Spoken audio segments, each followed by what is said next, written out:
মানবাধিকারের সাথে কন্ট্রাডিক্টরি হলেও আইসিটি ল প্রেভেল করবে, সংবিধানের সাথে কন্ট্রাডিক্টরি হলেও আইসিটি ল প্রেভেল করবে।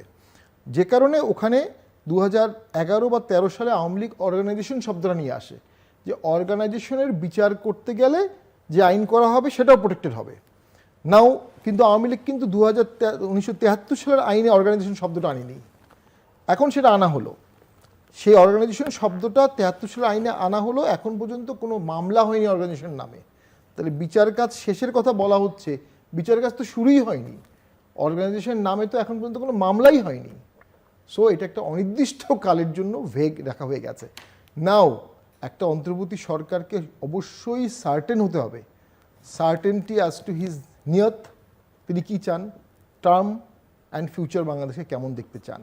আমরা 8.5 মাসে বর্তমান সরকারের কোনো সার্টেনটি দেখতে পারিনি, একটাও না। খুব দুঃখের বিষয়, কারণ বাংলাদেশ একটা অত্যন্ত ভোলাটাইল জায়গা, অত্যন্ত দ্বন্দ্বমুখর, অত্যন্ত পিচ্ছিল একটা জায়গা। এবং এই সরকারের সার্টেনটি অফ টেনুরে যত ভেগনেস আসবে তত কনফিউশন বাড়বে। এবং যদিও এটা আমার বলা ঠিক না, যখন নির্বাচন অনেক দেরি হবে আওয়ামী লীগ বিএনপি একসাথে আন্দোলন করতে পারে সরকারের বিরুদ্ধে। ইমাজিন এ সিচুয়েশন যেখানে আওয়ামী লীগ মানে বিএনপি আন্দোলন করছে, তার পিছনে আওয়ামী লীগ দাঁড়িয়েছে, তো সেই সরকার কতজন মানুষ মেরে ক্ষমতায় থাকবে?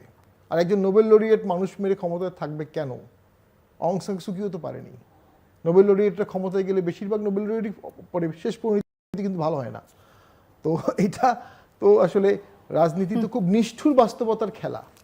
এবং এক্ষেত্রে আমি মনে করি বিএনপি একটা ছোট্ট বাইটিং পাওয়ার হারিয়ে ফেলেছে। গত 8 মাসে আমরা দেখেছি বিএনপি রাষ্ট্রীয় যে বিষয়গুলোতে হুঙ্কার দিয়েছে বা সমর্থন দেয়নি, সেটা কিন্তু বাস্তবায়ন হয়নি। দেশ তো চালাচ্ছে মব, আর মবের পিছনে কে আছে সেটা আমরা জানি না, আমরা আন্দাজ করতে পারি, কিন্তু মব দেশ চালাচ্ছে ছাত্র মব। তো এটা একজন অবশ্য বলেছে যে heroism on the street can not displace the rule of law, due process or fundamental rights. Takbir Huda নামে এক হার্ভার্ডের গবেষক, উনি বলেছে যে হিরোইজমটা তারা দেখিয়েছিল, কিন্তু তারা রুল অফ লকে কেন রিপ্লেস করছে না। বিএনপি বলেছিল সংবিধান পুনর্লিখন হবে না, ইনডাইরেক্টলি এটা হয়নি। বিএনপি বলেছিল আওয়ামী লীগ নিষিদ্ধের পক্ষে, তারা না, এটা অনেকদিন হয়নি। বিএনপি বলেছিল এখন অবশ্য বিএনপি বোঝা যাচ্ছে না যে বিএনপি এখনো হয়নি, এখনো বিএনপি চায় না, কিন্তু এক এক রকম কথা আমরা বিএনপি নেতাদের মুখে শুনছি। আমি চাইলে কোট করতে পারি আপনাদের নেতাদের। জি, এবং বিএনপি এবং রাষ্ট্রপতির অপসারণ, আমি এটা বলছি, রাষ্ট্রপতি অপারেশন নিয়ে বিএনপি বলেছে রাষ্ট্রীয় সব জায়গায়, এবং ইনডাইরেক্টলি মনে হয়েছে সেনাপ্রধানের বিরুদ্ধে যে একটা মুভমেন্ট হয়েছিল সেটাও বিএনপি সমর্থন করেনি। এই 4টাই রাষ্ট্রের জন্য গুরুত্বপূর্ণ কাজ ছিল, দেশের গণতন্ত্র স্থিতিশীলতা, তার মধ্যে একটা উইকেট পড়ে গেল বিএনপির। সেক্ষেত্রে বিএনপি কোনো পক্ষেই যায়নি। বিএনপি আওয়ামী লীগ নিষিদ্ধের ব্যাপারেও জোর গলায় বলেনি, আবার নিষিদ্ধ করা যাবে না এটাও জোর গলায় বলেনি। আমার ব্যক্তিগত অভিমত, লার্জেস্ট পার্টি হিসাবে এই বিষয়ে বিএনপির সাইলেন্ট থাকাটা বিএনপির জন্য খুবই ক্ষতিকর হয়েছে। এবং বিএনপি যদি এই বিষয়ে একটা সক্রিয় ভূমিকা পালন করতো, এক লাইনে শেষ করে দিচ্ছি, সেটা আওয়ামী লীগের ব্যান প্রতিরোধ ক্ষেত্রে, তাহলে সামনের দিনগুলোতে বিএনপি যেটা বলতো অনেকটা অন্তর্বর্তী সরকার সেটাই শুনতে বাধ্য হতো, কারণ তার largest political party at the moment. এই স্টেকটা বিএনপি কেন ছেড়ে দিল আমরা এটা বুঝছি না, এবং আমি আশঙ্কা করছি যদি বিএনপি এই স্টেকটা ছেড়ে দিয়েছে, অন্য যে ইস্যুগুলো এর আগে বিএনপি ঠেকাতে পেরেছিল হয়তো সেগুলো আর ঠেকাতে পারবে না। সো উনি যেটা বলছেন অনেকে হয়তো একমত হবেন যে একটার পর একটা উইকেট এখন পড়তে থাকবে এবং এটা সহজ হয়ে গেছে অনেকখানি। এবং উনি যে আইনগুলোর কথা বললেন, ভবিষ্যতে অবাক হবার কিছু থাকবে না কোনো সময়ে। কারণ আওয়ামী লীগ তো মনে করেছে 41 সাল পর্যন্ত ক্ষমতায় থাকতে পারেনি, বিএনপি ক্ষমতা গেলে বিএনপির বিরুদ্ধে ভবিষ্যতে ক্ষমতায় যখন থাকবে না ব্যবহৃত হবে কিনা এটা।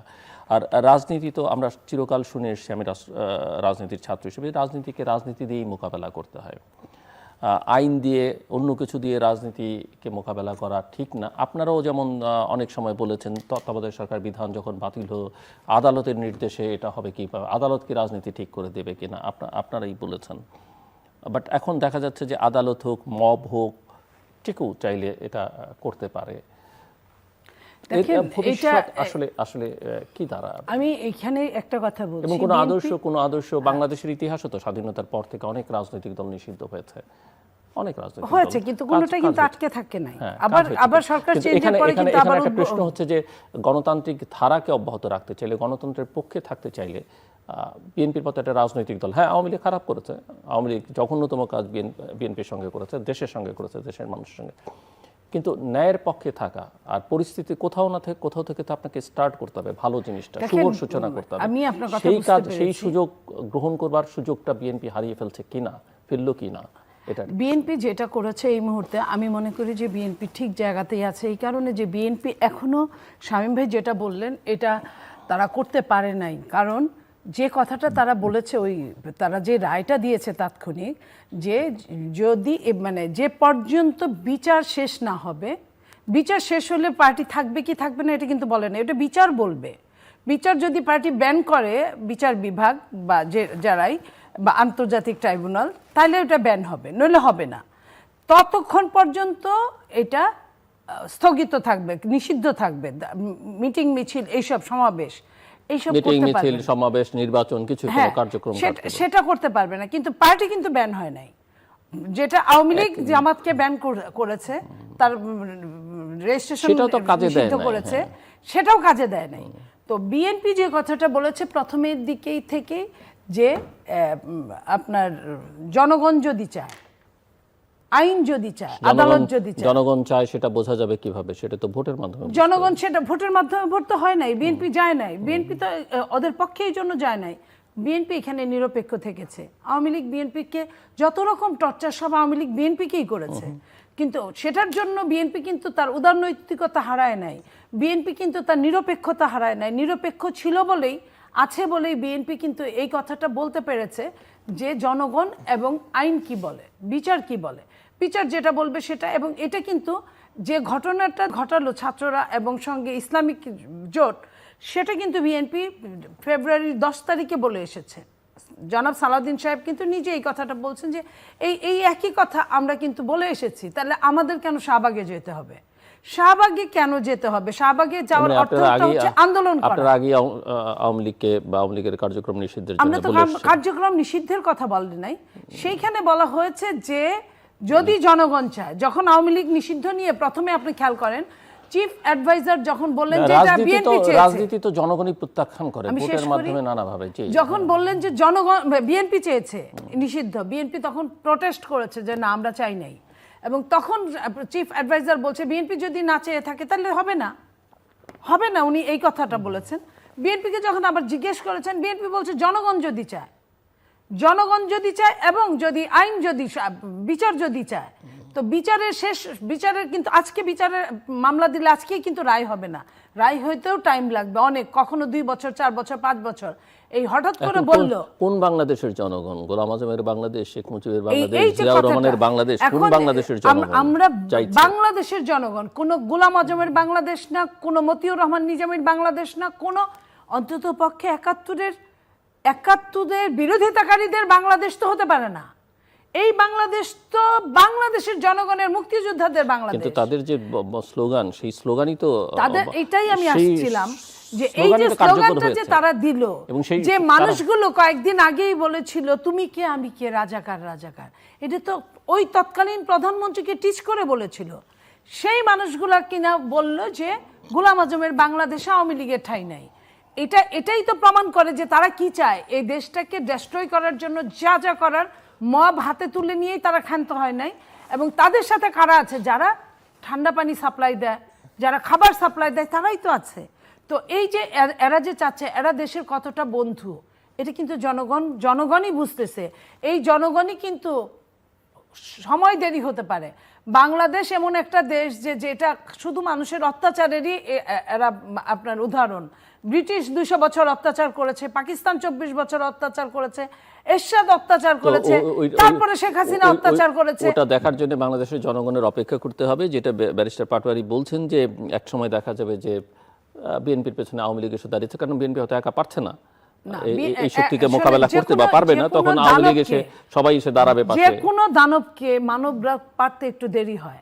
যদি দানবটা যদি স্বৈরাচারের চেয়েও বড় স্বৈরাচার হয়, তাহলে তো অবশ্যই তার জন্য লাগবে। কারণ আমি যে কথাটা বললাম যে এই যে চট্টগ্রাম নিয়ে, বন্দর নিয়ে, আপনার কি বলে মানবিক করিডোর নিয়ে, এবং রোহিঙ্গাকে কোথায় পুশ ব্যাক করবে সেখানে রোহিঙ্গারা আরো ওয়েলকাম করেছে।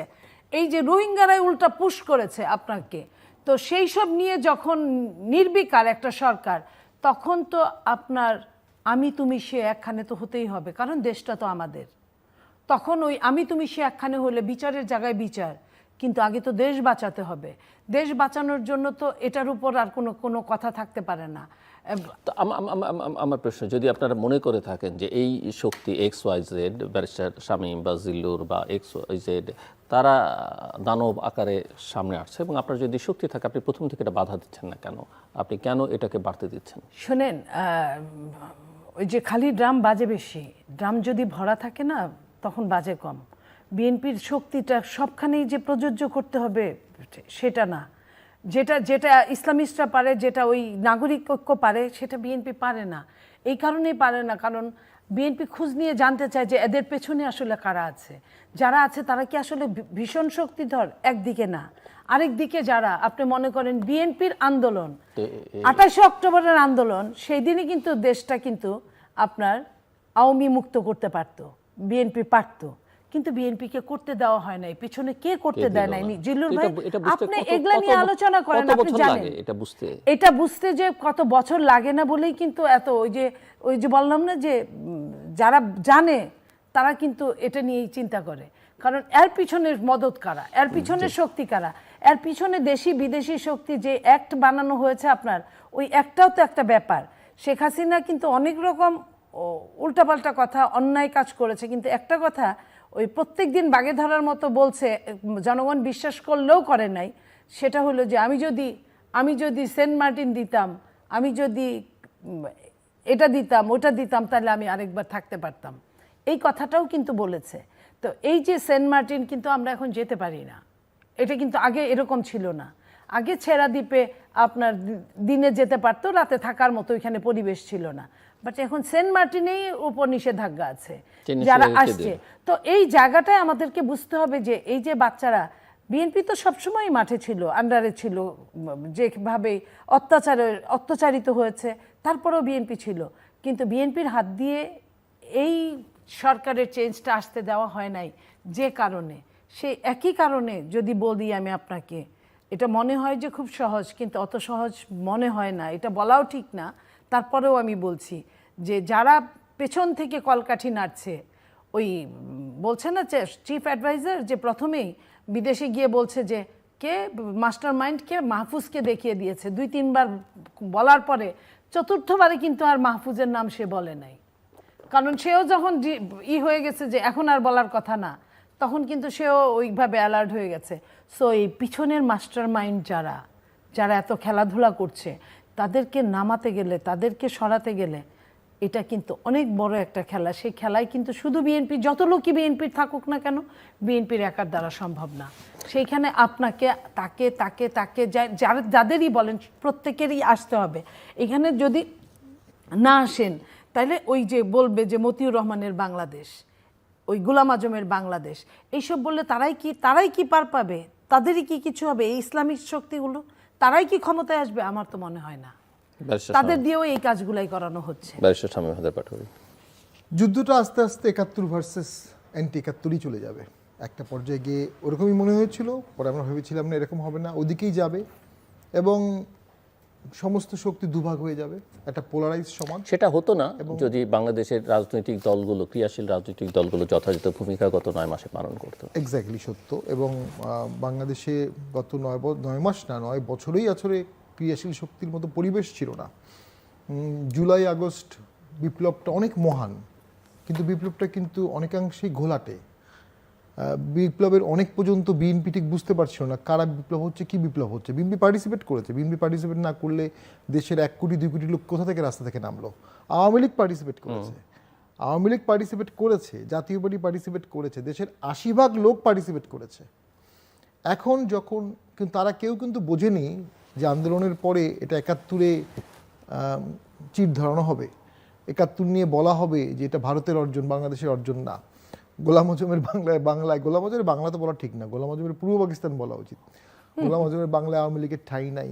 তো এটা হচ্ছে আন্দোলন করার সময় ছোট ছোট অনেকগুলো, বড় বড় অনেকগুলো ফ্যাক্টর একসাথে আন্দোলন করেছে। আন্দোলনের পরে কোন ফ্যাক্টর শক্তিশালী হচ্ছে? ইসলামিক ফ্যাক্টর শক্তিশালী হচ্ছে, লিবারেল ফ্যাক্টর বিএনপি আপাত দৃষ্টিতে শক্তিশালী হচ্ছে না রাষ্ট্র পরিচালনায় অথবা ডিসিশন মেকিংয়ে। তো এই যে আপনি ইসলামিক শক্তিকে আনলিশ করে বরং দুর্বলই হচ্ছে ডিসিশন মেকিংয়ে, যদিও মাঠের শক্তিশালী তাদের অনেক আছে। এই যে আপনি আনলিশ করে দিচ্ছেন ইসলামিক শক্তিকে, এটা শেষ হবে কোথায় আলটিমেটলি? আমি তো মনে করি আলটিমেটলি ইরান, তালেবান, আফগানিস্তানের মতো পর্যায়ে চলে যাবে। যখন চলে যাবে তখন ইন্টারন্যাশনাল কমিউনিটি বা যারা এদেরকে সাপোর্ট দিচ্ছে তারা এটাকে কিভাবে দেখবে? It is a complete trap. দেশকে একটা কমপ্লিট ট্র্যাপে ফেলানো হচ্ছে এবং এই উদীয়মান তুর্কি, তরুণ তুর্কিরা এই ট্র্যাপে পড়ে গেছে এবং তারা এখন খুবই ইন্সপায়ার্ড। কিন্তু আমার মনে হয় কোনো একটা পর্যায়ে গিয়ে তারা বুঝবে যে তারা রক্ত দিয়েছিল কিন্তু রক্তটা কাজে লাগেনি, তারাই রক্তটা সঠিক পথে যেতে দেয়নি। নাও এর ফলশ্রুতিতে যেটা হবে, যখন 71 ভার্সেস অ্যান্টি 71 হয়ে যাবে, এবং মাহফুজ আলম, আমি তাকে ফলো করি, একজন গুরুত্বপূর্ণ অ্যাডভাইজার, কথাবার্তা খুব জ্ঞানী বলে, খুব দ্রুত দেখলাম তিনি মুক্তিযুদ্ধের সপক্ষের একটা স্টেটমেন্ট নিলেন। অর্থাৎ তিনি এটা বুঝতে পেরেছেন যে ভাগ হয়ে যাচ্ছে